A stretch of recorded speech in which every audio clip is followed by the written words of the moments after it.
I was here for a trade show at the Los Angeles Convention Center in Los Angeles in 1992. It was the first year that they were having this trade show ever. And Cindy Gasser and I were setting up our booth when the verdict was announced. And all of LA went quiet. All this activity wasn't happening. What was it? I mean, was it a college, was it at USC? People, kids were indignant about the verdict, or was it in a bar? Somebody got real mad and threw a chair. What, does anybody have a sense of when people poured into the streets and when this took the form of let's march to the LAPD? Because that's what it became. It was a protest march of destruction, of mass destruction. It took up a city block. You know what I mean? It was just a sea of humanity moving from South Central LA in its path of destruction. They would just go down the road.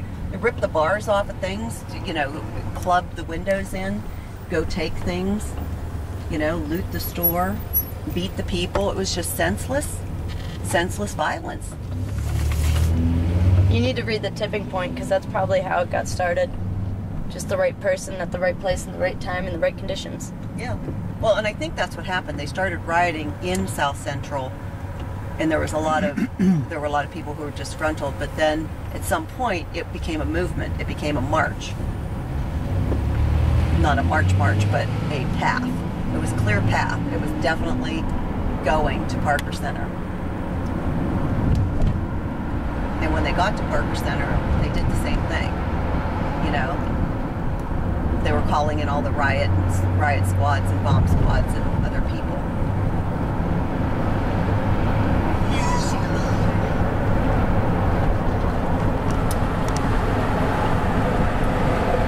And I mean, it was over a period of hours, but it wasn't days.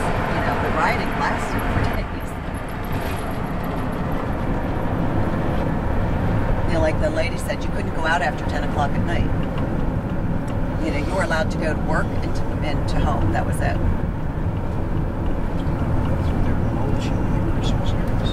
Oh, definitely has Christmas in the air here. He said, no, all that's going on in South Central, that's a long way away. He said, you'll be fine. So I gave the address to the cabbie, and we took off to, which it turns out to be more Parker Center, and I didn't even know what that was. He said, you'll have to get out here. All the roads were blocked off. He said, but where you want to go is right on the other side of this plaza.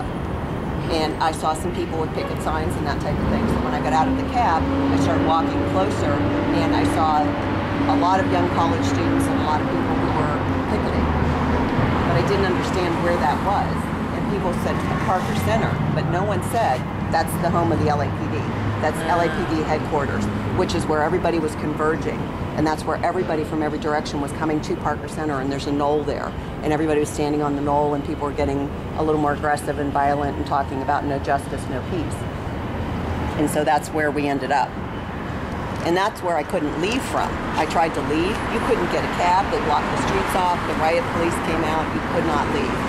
So that's why I stayed with them until they came down the street and I saw the hotel. And I said, yay, I know where I am.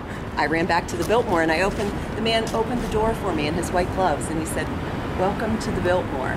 And as I walked in, it was so surreal and peaceful, and I said, don't you know what's going on out here? I mean, there are people rioting in the streets and being clubbed and beaten and thieving, and they just looked at me and said, welcome to the Biltmore.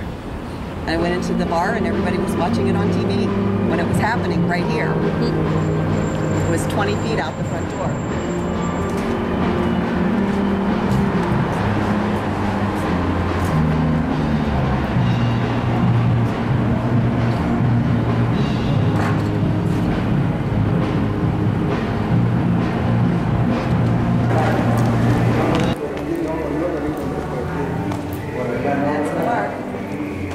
And there's a little back room there that has some sofas, and this is where everybody was sitting around the bar,